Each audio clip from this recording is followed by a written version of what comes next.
Hey guys, আসসালামু আলাইকুম। মম and kids lifestyle থেকে আমি মৌসুমি হাজির হলাম নতুন আরেকটি ব্লগ নিয়ে। এখন বাজে ভোর 5:40, সকাল হয়ে গেছে প্রায়। বাইরে সুন্দর আলো ফুটেছে এবং পাখি কিচিরমিচির করছে। এই সময় বারান্দায় দাঁড়িয়ে থাকতে আমার খুব ভালো লাগে। বাইরের দৃশ্য, আকাশ দেখতে খুবই সুন্দর লাগে, আর বাইরে থেকে একটা মিষ্টি বাতাস আসতে থাকে। এই যে এগুলো হচ্ছে আমার বারান্দার ফ্লাওয়ারগুলো দেখতে খুব ভালো লাগে যখন ফুটে থাকে। আকাশটাও খুব সুন্দর লাগছে, দুই একটা পাখি বা কাক আকাশে উড়ছে। আমি দাঁড়িয়ে দাঁড়িয়ে বাইরের প্রকৃতি উপভোগ করছি। বিশেষ করে বাতাসটা আমার খুব ভালো লাগে। এই যে চলে আসলাম বাচ্চাদের নাস্তা করানোর জন্য। এটা হচ্ছে ফাঁকিবাজি বার্গার, মানে হোমমেড ফাঁকিবাজি বার্গার। বাচ্চাদের খুবই প্রিয় আমার, বাচ্চারা খুব পছন্দ করে খেতে। জাস্ট এইভাবে বান এনে বানের ভিতরে ডিম ভেজে সস দিয়ে দিলে ওরা খেতে খুব লাইক করে। আসলে বাচ্চারা তো প্রতিদিন রুটি ভাজি এগুলো খেতে চায় না, তো মাঝে মাঝে একটু চেঞ্জ করে খাবার দিলে ওরা এনজয় করে খায়। তা আমি আবার ওদের সকালের নাস্তাটা বিভিন্ন সময় বিভিন্ন আইটেম দেওয়ার চেষ্টা করি। আর এটা হচ্ছে পরোটা দিয়েও আমি একটা ফাঁকিবাজি রোল বানিয়ে ফেলবো আমার জন্য। বাচ্চাদেরকে বার্গার দিব আর আমি হচ্ছে এই রোলটা খাবো। এই যে রোল বানিয়ে ফেলতেছি। এই পরোটার মধ্যে ডিম আর একটু সস দিয়ে রোলের মতো করে ফেলবো। এই যে আমার রোল রেডি। এই রোলটা আমি খাবো আর বাচ্চারা বার্গার খাবে। খেতে কিন্তু ভালোই হয়েছে, খারাপ না। কারণ বাসায় ঝটপট করে যদি বানিয়ে ফেলা যায় তাহলে এই যে আমার বাচ্চারা খুব এনজয় করে খাচ্ছে, ওরা ডিস্টার্ব করছে না, ওরা মজা করেই খাচ্ছে। এই যে আমার বড় দুই বেবি খাচ্ছে বসে বসে।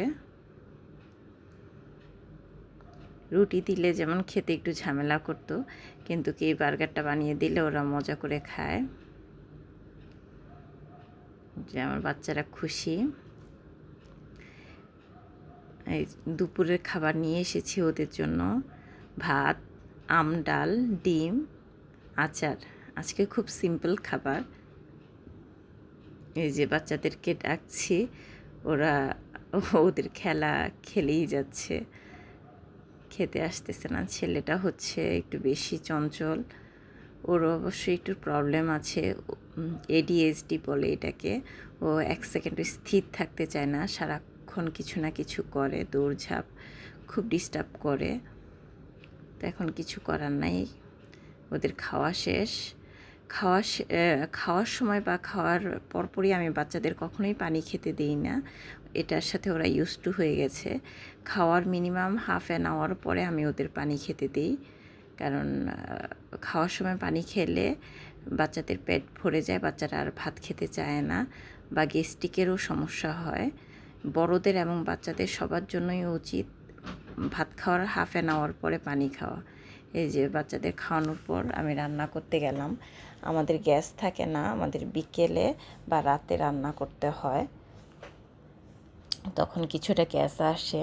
লাউ রান্না করছি মাছের মাথা দিয়ে, লাউ রান্না করব। এই যে অলরেডি লাউ কেটে মাছের মাথা শুদ্ধ বসিয়ে দিলাম। লাউ প্রায় হয়ে এসেছে।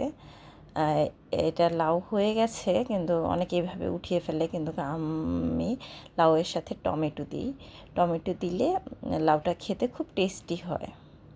কারণ এমনি লাউটা খেতে তেমন একটা ভালো লাগে না আমার কাছে, বা আমার ফ্যামিলির মেম্বাররাও খেতে চায় না, কিন্তু টমেটো দিলে সবাই খুব পছন্দ করে। এই যে টমেটো, এটা হচ্ছে যখন টমেটো কম দাম থাকে আমরা এইভাবে টমেটো ফ্রিজে রেখে দিই, সুন্দর করে বক্সে করে রেখে দিই। এই যে এখন কিছুটা টমেটো দিয়ে দিলাম।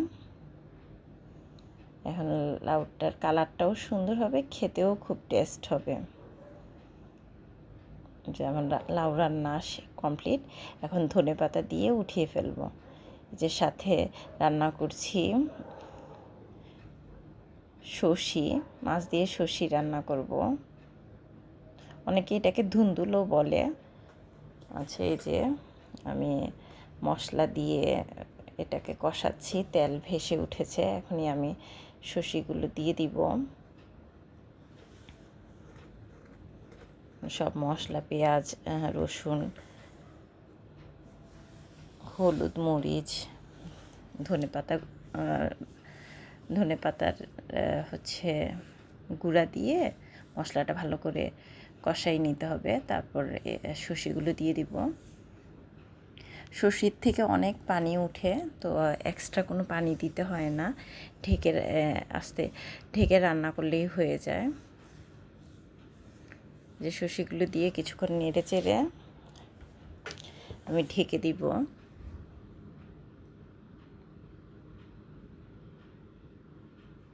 তাহলে এটা আস্তে আস্তে সিদ্ধ হতে থাকবে আর পানি উঠতে থাকবে। যেই পানিটা উঠবে এক্সট্রা, সেই পানিটা দিয়ে রান্না হয়ে যাবে। এই যে পরে রান্নার পরে আমি এখানে মাছ দিয়ে দিয়েছি। এই যে আমার রান্না কমপ্লিট। রান্না করে বাটিতে নিয়ে নিয়েছি। যে এখানে হচ্ছে আম ডাল রান্না করছি। মিষ্টি আলু দিয়ে আম ডাল রান্না করব। মিষ্টি আলু পানিতে দিয়ে সিদ্ধ করছি। মিষ্টি আলুগুলো সিদ্ধ হয়ে গেলে তারপর হচ্ছে এটা কিছুক্ষণ ঘুটে নিব। ঘুটার পরে এই যে এই কালারটা, একটু হলুদ দিলে এই কালারটা চলে আসবে। তারপর হচ্ছে আম দিয়ে দিব। আর কিছু দিতে হয় না, শুধু মিষ্টি আলু, হলুদ, লবণ আর আম। এই যে আম দেওয়ার পর ঢেকে দিব আমগুলো সিদ্ধ না হওয়া পর্যন্ত। আমগুলো সিদ্ধ হলে অন্য চুলায় বাগার দেওয়ার জন্য রসুন, পেঁয়াজ তেলে ভেজে নিচ্ছি। একটু রসুন, পেঁয়াজটা বেশি করে ভাজা ভাজা করতে হবে, তাহলে একটা সুন্দর স্মেল আসবে।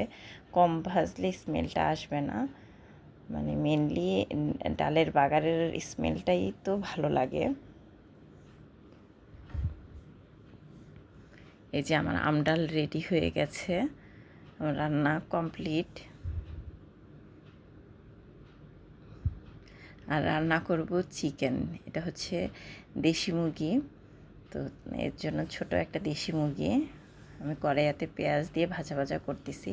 এর মধ্যে আদা, রসুন, ধনেপাতা, ধনে গুঁড়া, মরিচ গুঁড়া, হলুদ গুঁড়া দিয়ে এটাকে কষাচ্ছি ভালো করে।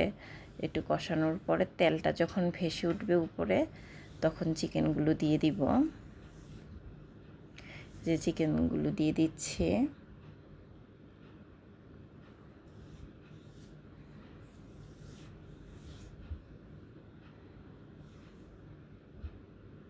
চিকেনগুলো দিয়ে কিছুক্ষণ নেড়ে চেড়ে ঢাকনা দিয়ে ঢেকে দিব।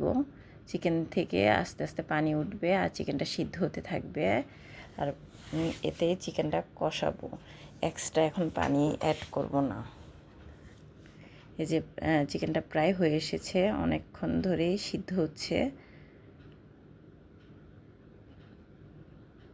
যখন ভালো করে কষানো হয়ে যাবে তখন এটার মধ্যে পানি দিব।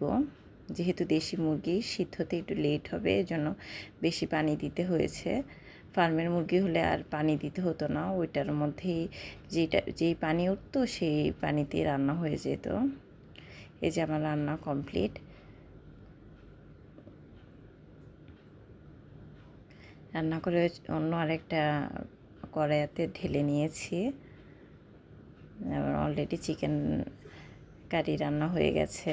রান্না শেষে দেখি বাচ্চারা বিকেলবেলা একসাথে খেলা করছে, ড্রয়িং করছে, ওরা ওদের মতো টাইম পাস করছে।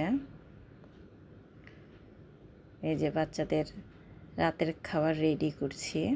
রাতের খাবার হচ্ছে পোলাও আর সঙ্গে হচ্ছে চিকেন ফ্রাই। এই যে চিকেন ফ্রাই ভাজতেছি ওদের জন্য। পোলাও দিয়ে চিকেন ফ্রাই খাবে।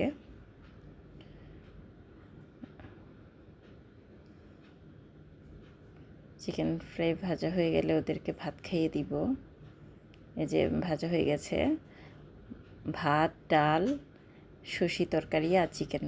ভাত না, পোলাও, ডাল, শুষি তরকারি আর চিকেন ফ্রাই নিয়ে এসেছি, কারণ চিকেন ফ্রাই আর পোলাও একটু শুকনা খাবার হয়ে যায়, বাচ্চা মানুষ খেতে পারবে না, এই জন্য সঙ্গে ডাল এনেছি আর একটু তরকারিও এনেছি যাতে বাচ্চাদের সবজিটাও খাওয়া হয়। এই যে খাওয়া নিয়ে অলরেডি ওদের ডাকছি, ওরা খেলা করছে, এটা ওদের নিত্যদিনের ব্যাপার, খেতে অনেকক্ষণ ধরে ডাকতে হয় ওদেরকে, ওরা দুষ্টুমি করতে থাকে। এই যে দুইজন আছে, আরেকজন যে কোথায় আছে সেটা বলতে পারছি না, ওকে ডাকছি। এই যে আরেকজন এসে হাজির হয়েছে, এখন ওদেরকে একসাথে তিনজনকে খাইয়ে দিব। যে ওরা দুষ্টুমি করছে, আমি কিছুক্ষণ ভিডিও করে নিলাম, এখন ওদেরকে খাইয়ে দিব, ওরা তিনজন একসাথে বসে খাবে। এই যে আমি বলছি যে তোমরা বসো, খাওয়া দাওয়া শেষ, এখন ঘুমাবে, সেটা না করে এই যে আরেকজন তার বার্থডে গিফট নিয়ে বসেছে, সে কালার পেন্সিল পরিষ্কার করছে, সে আমার হিজাব দিয়ে তার কালার পেন্সিলগুলো ঘষে ঘষে পরিষ্কার করছে, তার কালার পেন্সিলে নাকি বালি লেগেছে। বাচ্চাদের কাণ্ড। আচ্ছা যাই হোক, দেখতে খুবই কিউট লাগছে, সে প্রত্যেকটা পেন্সিল ঘষে ঘষে ক্লিন করছে। নিজের জিনিসের যত্ন নিতে হয় সবারই, মাশাআল্লাহ ভালো যে অন্তত নিজের জিনিসের যত্ন নেওয়া শিখছে।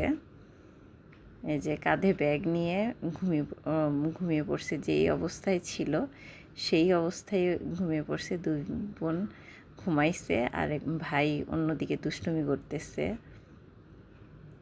যে ব্যাগটা সরিয়ে দিলাম, কারণ ওই ব্যাগটা ওর খুব পছন্দ, ব্যাগটা নিতে পছন্দ করে। গুড নাইট সবাইকে।